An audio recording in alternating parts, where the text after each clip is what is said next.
મહત્વના સમાચાર મળી રહ્યા છે। રાજ્યમાં ઠંડીની વચ્ચે કમોસમી વરસાદની આગાહી આજરોજ કરવામાં આવી છે।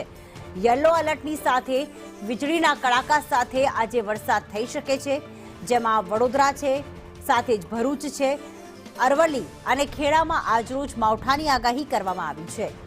આણંદ, પંચમહાલ અને દાહોદમાં પણ માવઠાની આગાહી કરવામાં આવી, તો સાથે જ અરવલ્લી છે, દાહોદ છે, મહીસાગર છે, જ્યાં પણ માવઠું થઈ શકે છે।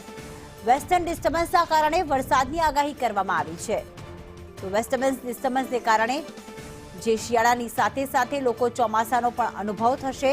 આજે રાજ્યના અલગ અલગ જિલ્લામાં વરસાદની આગાહી કરવામાં આવી છે, જેમાં વડોદરા છે, ભરૂચ છે, ખેડા છે, આણંદ, પંચમહાલ અને દાહોદમાં માવઠાની આગાહી કરવામાં આવી છે। ઠંડી તો રહેશે જ, પરંતુ સાથે સાથે કમોસમી વરસાદ પણ પડશે અને આગાહીના પગલે ખેડૂતો ચિંતિત બન્યા છે, કારણ કે આ માવઠાની આફત એ ખેતીના પાકને નુકસાન કરી શકે છે।